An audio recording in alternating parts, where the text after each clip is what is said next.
আসসালামু আলাইকুম রহমতুল্লাহি ওয়া বারাকাতুহু। সুপ্রিয় শিক্ষার্থী বন্ধুরা, আশা করি সকলেই ভালো আছো।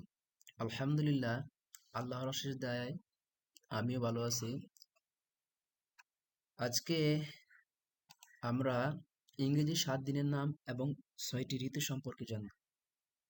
আমরা অনেকেই 7 দিনের নাম প্রতিনিয়ত ব্যবহার করতেছি, তবে আমরা অনেকেই এর ইংরেজি জানি না বা ইংরেজি সঠিকভাবে উচ্চারণ করতে পারি না। আবার ঋতু সম্পর্কে সেম একই বিষয়। তাহলে আজকে আমরা প্রথমে শুরু করব আমরা ইংরেজি 7 দিনের নাম সম্পর্কে। যেমন স্যাটারডে শনিবার, স্যাটারডে শনিবার।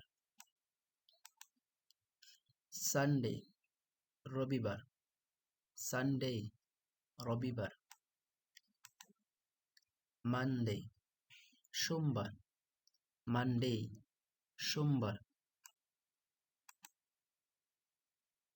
টুয়েসডে মঙ্গলবার, টুয়েসডে মঙ্গলবার।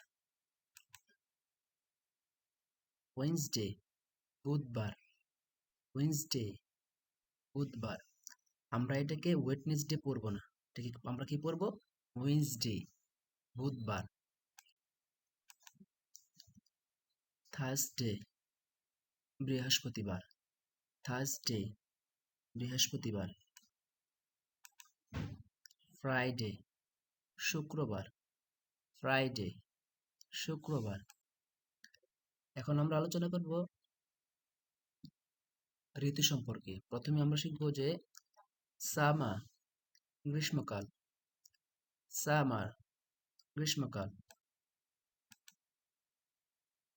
রেইনি সিজন বর্ষাকাল, রেইনি সিজন বর্ষাকাল। মানডে সোমবার, মানডে সোমবার।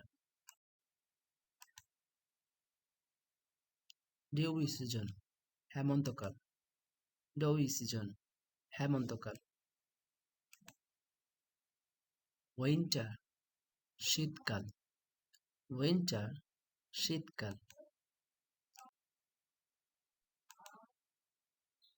স্প্রিং বসন্তকাল, স্প্রিং বসন্তকাল। আজ আমরা জেনেছি ইংরেজি 7 দিন ও 6টি ঋতু সম্পর্কে অথবা এগুলোর নাম সমূহ। পরবর্তীতে আমরা আরো নতুন নতুন ইংরেজি শব্দ সম্পর্কে জানব। তাহলে আজকে এ পর্যন্তই। আসসালামু আলাইকুম রহমতুল্লাহি ওয়া বারাকাতুহু।